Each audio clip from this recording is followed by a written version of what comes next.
우리 계속해서 기도에 대해서 성경의 가르침을 받고 있습니다. 예수님은 설교에 대해서 가르치신 적 없지만 기도에 대해서는 가르치셨습니다. 이것은 모든 교인들이 설교를 배울 필요는 없어도 기도하는 것을 다 배워야 되고 기도하는 훈련을 해야 된다는 것을 말하고 있습니다. 주님 그것이 너무 어렵지 않도록 주기도문이라고 하는 짧은 기도를 통해서 우리에게 기도의 본에 대해서, 기도의 방식에 대해서, 기도의 대상에 대해서 말씀하고 계십니다. 지난 시간에 들으신 것 혹 기억나는지 모르겠는데 기도는 하늘에 계신 우리 아버지께 드리는 것입니다. 오랜 기도, 열심인 기도, 금식하는 기도, 고함치는 기도 그런 것이 중요한 것이 아니고 우리의 기도는 하늘에 계신 우리 아버지께 드려지는 것이 참 중요합니다. 왜? 그분은 하늘에 계시기 때문에 거룩하신 분이고 하늘에 계시기 때문에 우리의 기도를 들으실 능력이 있는 분이고 하늘에 계시기 때문에 우리가 어디 있어도 우리를 보고 계시는 분이십니다. 또한 그분 우리의 사랑하는 아버지이기 때문에 우리의 기도를 들으실 의도가 있고 또 들어주시는 분이십니다. 그래서 우리는 기쁘고 담대함으로 하늘에 계신 우리 아버지께 기도의 소원을 아뢰게 되는 것입니다. 주님께서 우리가 무엇을 기도해야 될 바, 우리가 기도할 바를 알지 못하기 때문에 무엇을 기도해야 될 것을 알려주셨는데 첫 번째 세 기도는 9절과 10절에 나와 있습니다. 너희는 이렇게 기도하라. 하늘에 계신 우리 아버지여. 그 다음부터입니다. 첫째는 이름이 거룩히 여김을 받으시오며, 하나님의 이름이 거룩히 여김을 받는 것이 첫 번째 기도입니다. 두 번째는 나라가 임하시오며, 하나님의 나라가 임하는 것이 두 번째 기도입니다. 세 번째는 뜻이 하늘에서 이루어진 것 같이 땅에서도 이루어지이다. 하나님의 뜻이 땅에서 이루어지는 것이 세 번째 기도입니다. 중간에 있는 하늘에서 이루어진 것 같이 땅에서도 하는 것은 부사구로서 이 세 기도에 다 연결되어 있습니다. 다시 말하자면 오늘 본 제목이 하늘 뜻이 땅에서인데 좀 더 번역을 원어에 가깝게 번역하면 하늘에서와 같이 땅에서도 이름이 거룩히 여김을 받으시오며, 하늘에서와 같이 땅에서도 나라가 임하시오며, 하늘에서와 같이 땅에서도 뜻이 이루어지옵소서. 그렇게 하는 것입니다. 그래서 하늘에서는 이미 하나님의 뜻이 이루어지고 하나님의 나라, 하나님의 통치가 이미 임했고 하늘에서는 이미 하나님이 영광을 받으셨습니다. 하늘에서 하나님의 영광을 더럽히고 하나님의 영광을 드러내지 않는 존재들은 쫓겨났습니다. 천사가 쫓겨나서 사탄이 되었고요. 또 아담 하와도 하나님 앞에서 쫓겨나게 되었습니다. 그러므로 하늘에는 하나님께 영광을 돌리는 존재들만 있고 하늘에는 하나님의 통치가 그대로 이루어지고 하늘에는 하나님의 뜻이 다 이루어지고 있습니다. 문제는 하늘이 아니라 땅입니다. 우리가 있는 땅에서도 하늘에서와 같이 하나님의 이름이 높임을 받으시고 하나님의 나라가 임하고 하나님의 뜻이 이루어지는 것을 우리가 기도하고 있습니다. 주님이 그것을 기도하라고 말씀했기 때문입니다. 그러면 하나씩 해봅시다. 이름이 거룩히 여김을 받는다는 말이 무엇이냐? 여러 가지 설명이 있겠지만 한국 사람들이 제일 이해하기 쉽도록 말하자면 그것은 하나님의 체면을 깎지 말라 하는 것입니다. 서양 사람들은 잘 이해를 못하는데 동양 사람들은 체면 문화이기 때문에 체면을 깎으면 안 된다 하는 말 들으면 바로 이해가 됩니다. 우리는 체면 때문에 무리하기도 하고 체면 때문에 애를 쓰기도 합니다. 가난한 집안이지만 딸이 시집 가는 날 아버지는 무리를 해서 결혼 파티를 하기도 하고 여러 가지를 합니다. 왜? 딸을 사랑하기도 하고 손님들 앞에서 딸의 체면이 깎이지 않고 또 자기 체면이 깎이지 않기를 위해서 그렇게 무리하고 애를 쓰고 힘쓰기도 하는 것입니다. 우리는 우리 체면에 대해서는 아주 민감합니다. 우리 체면이 깎이거나 우리 자존심이 깎이면 견디지 못하는 것이 인생입니다. 그런데 성경은 우리에게 하나님 아버지의 명예, 하나님 아버지의 체면을 깎지 말아라, 그것을 기도해라, 그렇게 말하고 있습니다. 사실 우리 체면은 예수 믿는 사람에게는 아무것도 아닙니다. 우리가 무슨 체면이 있으며 우리가 무슨 명예가 있겠습니까? 우리는 벌레마도 못한 자인 것을 인정했고 죄인 중에 괴수인 것을 이미 인정했습니다. 그래서 땅에 사는 동안에 우리의 체면이 떨어지는 것 때문에 기분 나쁠 일도 없고 마음 상할 일도 없어야 됩니다. 아직까지 그것은 마음이 상한다면 우리는 아직까지 믿음이 약한 자들이고 그것은 마음이 상하면서 하나님의 명예가 떨어지는 것에 대해서는 아무렇지도 않다면 우리는 하나님의 사람이 아닙니다. 아직까지 자기 자신만을 생각하는 이기적이고 어린 존재이죠. 우리가 어릴 때는 부모님 생각하지 못하고 자기만 생각하게 됩니다. 그러나 철이 들고 나이가 들면 부모를 생각하는 거죠. 그래서 동양에서 표현은 이연부모하여 입신 양명하여 이연부모한다. 성공하고 출세하는 것은 부모를 존귀하게 하는 것이다. 그렇게 되어 있습니다. 신체 발부는 수지부모라 불감해상이 효지시하여 이연부모 입신 양명 행도하여 이연 부모가 효지종이니라 그렇게 말하고 있습니다. 그런데 성경은 하나님의 이름을 높이는 것이 우리의 첫 번째 목적입니다. 사람의 제일 되는 목적은 하나님을 영화롭게 하는 것이죠. 최근에 저는 결혼식 가면서 깜짝 놀랍니다. 왜? 결혼식장이 너무 예쁘고 아름답고 화려하기 때문에 그렇습니다. 그야말로 유럽의 어느 큰 귀족들의 저택에서 하는 것 같은 그런 분위기가 나도록 꾸며놓았습니다. 제가 서울시민교회 처음 왔을 때 우리 교회도 괜찮았어요. 결혼식장으로서. 오는 분들이 다 예쁘다고 혹시 빌려줄 수 없느냐고 그렇게 말하는 분들이 많았습니다. 꽃만 좀 이렇게 잘 꾸며놓으면 아주 예쁜 예식장이었습니다. 그런데 이제 경쟁이 치열해지니까 자본주의 사회에서 더 예쁘고 더 멋있는 곳이 나옵니다. 오죽했으면 백악관이 문을 닫았겠습니까? 그렇죠? 아시죠? 백악관 예식장 오래된 그 정도로 안 된다는 거죠. 강남에 아주 멋지게 제가 놀라가지고 아니 이 정도 예식장을 빌려면 도대체 얼마 들어야 되느냐 하니까 식사 한 끼가 13만 5천 원부터 시작한다고 누가 그렇게 말하더라고. 그러니까 뭐 15만 원, 20만 원 그렇게 된다는 거죠. 그럼 1000명이면 얼마입니까? 1억 3,500만 원입니다. 예, 물론 뭐 1000명까지는 안 오겠지만 저 굉장히 놀랐습니다. 그래도 거기서 합니다. 낯이 서기 때문에.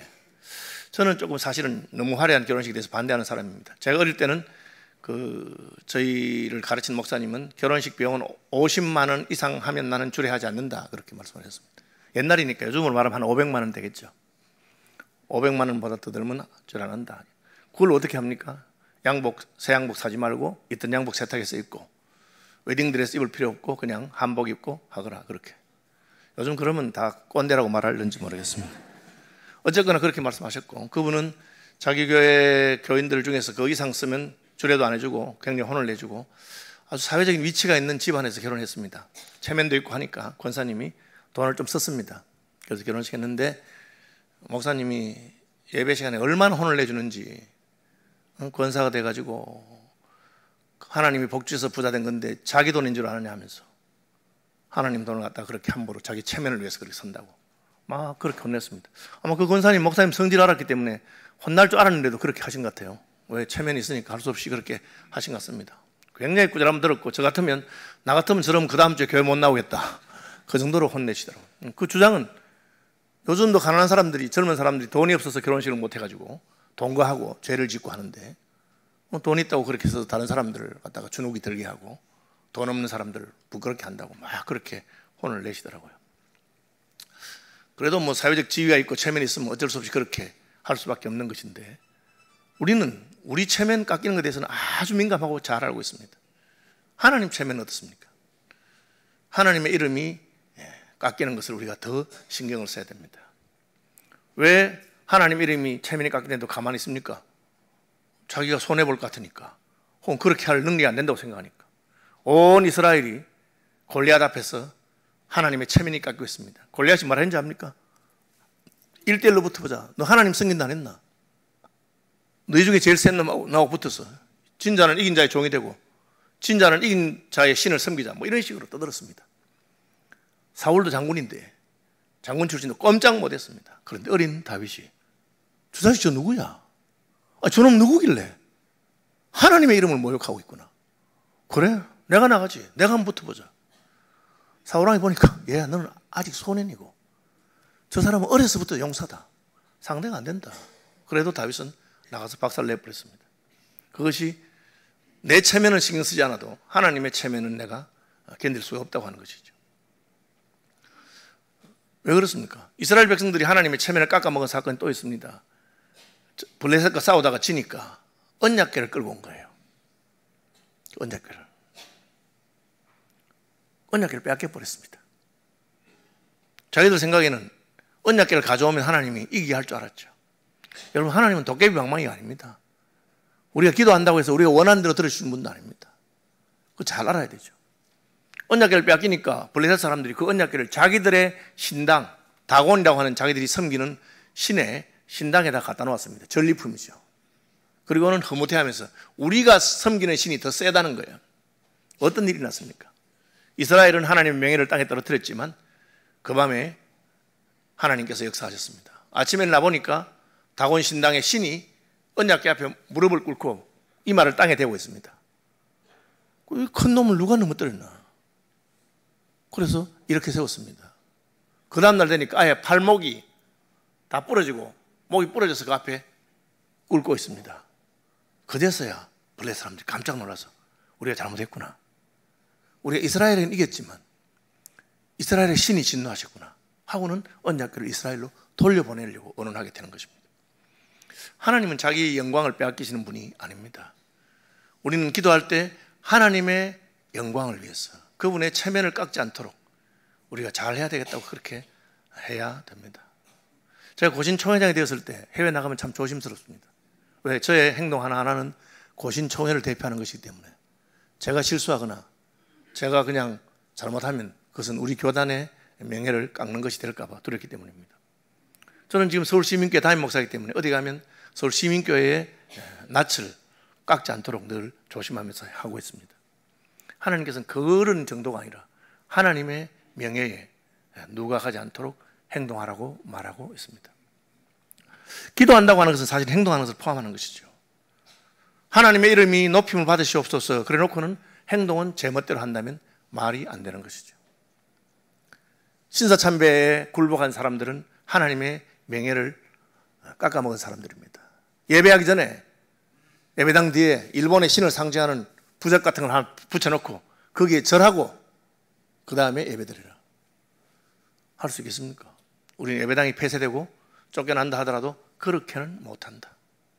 할 수 없는 것이죠. 그렇게 안 하겠다는 것입니다. 그것이 하나님의 명예 때문에 우리가 손해를 보아도 그렇게 한다는 것이죠. 많은 믿음의 선배들이 하나님의 이름을 부인하지 못했기 때문에 감옥에 가기도 하고 순교하기도 하고 사자들에게 잡혀 먹기도 했습니다. 하늘에 계신 우리 아버지의 이름이 거룩히 여김을 받으시오매라고 기도할 때 우리의 마음에는 그런 각오가 되어 있는 것입니다. 오늘 거지가 와서 밥 좀 주세요. 그건 무슨 뜻입니까? 배가 고프다는 뜻이죠. 그래서 밥을 챙겨줬더니만 반찬을 보더니 안 먹고 던져버렸습니다. 그럼 우리가 저는 미쳤나? 아직 배가 덜 고프구나. 밥 달라고 해놓고 주니까 버리다니. 여러분, 거지가 찬밥 더운 밥 가리지 않는다는 말이 있습니다. 배가 너무 고프니까 밥만 좀 먹겠다고 그래서 달라고 한 겁니다. 기도도 마찬가지입니다. 하나님께 우리가 무엇이라고 기도했으면 그것을 내가 이루고 싶어 그 소원이 내게 간절하다고 하는 것입니다. 반드시 그렇게 해야 되겠다는 뜻이 있는 것이죠. 우리가 기도할 때 하나님의 체면을 깎아먹지 않도록 하나님의 명예를 높이는 그것이 우리 마음에 간절하기를 바랍니다. 예, 그래야 되는 것이죠. 두 번째, 나라가 임한다고 하는 말입니다. 여러분, 나라에는 다양한 나라가 있습니다. 제일 큰 나라를 제국이라고 합니다. 황제가 다스리는 나라죠. 그 다음에는 왕국이라고 합니다. 왕이 다스리는 나라죠. 그 다음에 공국이라고 들어보셨어요? 공작이 다스리는 나라가 있습니다. 왕보다 조금 못한 조그마한 도시국가 같은 것이 공국이라고 하는 게 있습니다.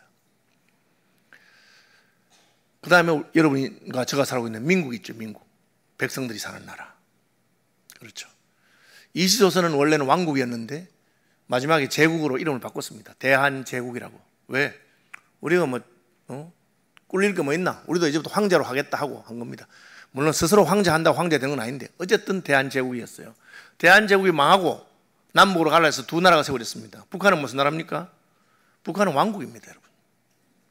김일성 왕국, 김정일 왕국, 김정은 왕국입니다. 왕국은 왕 멋대로 하고 왕국은 왕이 죽으면 그 자손들이 왕이 돼야 됩니다. 대대손손. 그게 왕국입니다.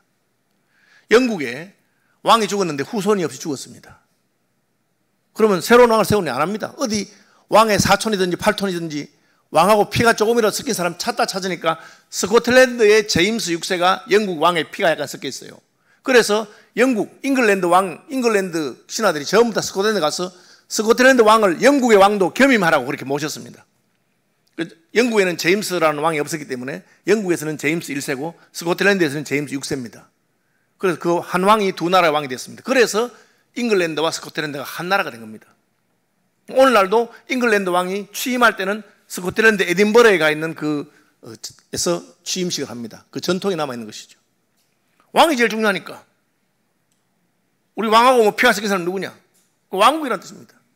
오늘 보면 어떤 교회들은 목사님 은퇴하면 그 아들을 그냥 세웁니다. 저는 속으로 저희 왕국이네, 왕국. 왕국은 그냥 아들한테 하는 거예요. 물려주는 겁니다. 그렇죠. 민국은 뭡니까? 백성들이 통치하는 나라입니다. 우리나라에 이승만 대통령이나 박정희 대통령이나 전두환 대통령이나 공과가 다 있습니다. 그런데 왜 쫓아내고 합니까? 아무리 공이 많아도 우리는 백성의 나라니까 독재는 싫다. 독재는 싫답니다. 그러면 쫓아내는 겁니다. 그게 민국이죠. 북한은 이름은 인민민주주의 공화국이지만 실제로는 왕국이에요. 왕국이니까 그냥 그대로 하는 겁니다. 그걸 알아야 됩니다. 그러면 어느 나라가 더 좋으냐? 민국이 제일 좋죠. 공국은 그래도 가족 분위기니까 뭐 공자께서 통치해도 별로 큰 문제 없습니다. 왕국만 되면 백성들은 종입니다. 전부 다. 백성들은 그냥 그야말로 물건과 같습니다. 임금 마음에 안 들면 다 쫓아내고 국민의 절반 이상의 노예입니다. 여자들은 왕이 마음에 들면 아무나 데려가서 데리고 잡니다. 그런 식입니다. 양반이 마음대로 하고 그런 게 나라입니다. 제국은 더 합니다. 여러분 진시황이 제국을 일으켰잖아요. 중국에. 무덤에 가보셨습니까? 병마용경이라고 무덤에 가면은 그 말하고 사람하고 수천 수만 개를 만들어 놨어요. 근데 얼굴이 다 달라. 어떻게 얼굴이 다 다르냐? 그거 만든 사람이 자기 얼굴 보고 자기가 만들었다 합니다. 그리고는 만든 사람 다 죽였다는 거예요. 그런 것에 대해서 전혀 뭐 뉘우친다든지 이상한 게 없습니다. 그게 황제입니다. 황제. 그럼 하나님의 나라는 뭡니까? 신국입니다. 신국은 공국보다 왕국보다 제국보다 더 센 통치를 합니다. 그걸 우리가 좋아하겠습니까? 좋아하죠. 왜? 이게 차이가 있습니다. 저는 공국, 왕국, 제국 이런 거 싫습니다. 민국이 좋습니다. 왜? 백성이 마음대로 해야 되니까. 그런데 신국, 하나님의 나라는 어떠합니까? 하나님의 나라는 황제보다 더 권력과 힘이 있는 분이 통치함에도 불구하고 인자가 온 것은 섬김을 받으려 함이 아니라 섬기려 하고 도리어 자기 목숨을 많은 사람의 대속물로 주려 함이니라. 그렇게 말씀하셨습니다. 아주 특이한 나라죠. 예수님께서 십자가를 지기 전에 자기 제자들의 발을 씻겨주시면서 세상에서는 높은 놈이 낮은 놈을 억압하지만 내가 너희의 주와 스승이 되어서 너희들의 발을 씻긴 것을 기억해라. 하나님의 나라는 그렇지 아니하다. 하나님께서 우리를 사랑하셔서 우리를 섬기시는 나라가 하나님의 나라입니다.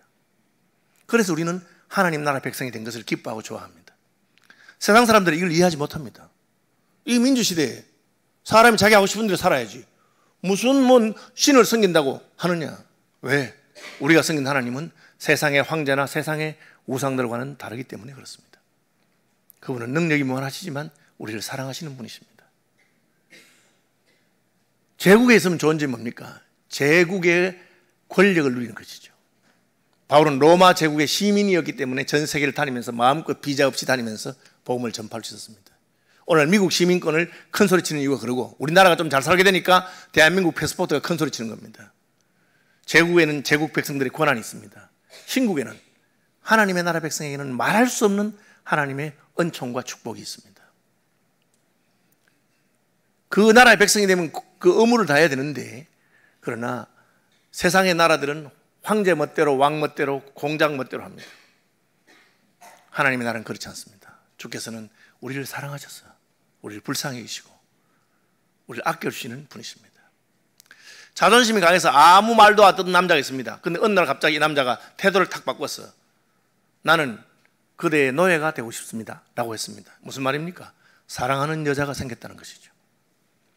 그 애를 너무 사랑하니까 그대와 같이 살 수만 있다면 나는 그대의 노예가 되어도 좋겠다고 고백하는 것입니다.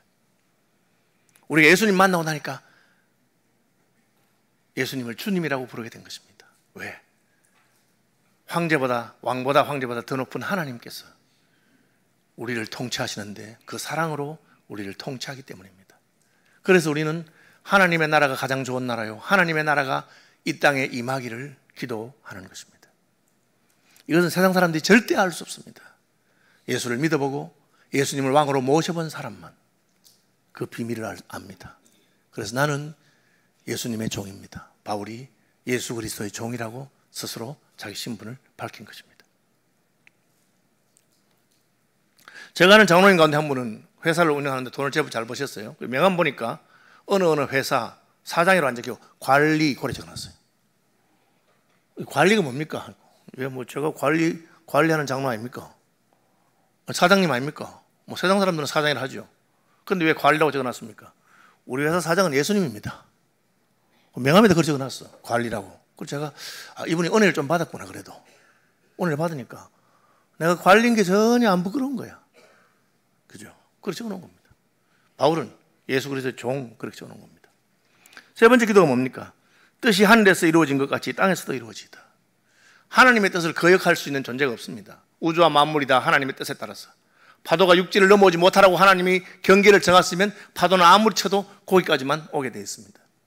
해와 달과 별도 그 운행을 하나님의 말씀 따라 순종합니다. 말 듣지 않는 존재가 누굽니까? 자유를 가져서 지멋대로 하는 존재. 첫째는 타락한 천사인 사탄.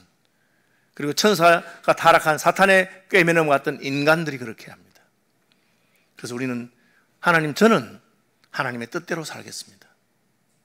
그리고 하나님의 뜻이 이 땅에 이루어지는 것이 가장 복된 줄로 압니다. 여러분, 오늘 세상은 공중의 권세 잡은 마귀가 세상을 흔들어 놓았어. 다 네 하고 싶은 대로 해라. 네 멋대로 해라. 네 땡기는 대로 살아라. 그렇게 유혹하고 흔듭니다. 오늘날 세대가 다 그것이 좋은 건 줄 생각하고 나 하고 싶은 대로 그것이 무슨 죄든지 무엇이든지 멋대로 살고려고 합니다. 그런데 어찌된 판이 세상은 점점 타락하고 문제가 많고 어렵습니다. 하나님께서는 우리가 스스로 하나님의 뜻에 따라서 살 때 그 나라가 복된 나라가 되게 하시는 것입니다. 제가 뭐 전 세계를 다녀보니 그렇더라고요. 하나님 없이 사는 나라들은 아무리 커도 지금 세계에서 제일 인구가 많은 나라가 인도입니다.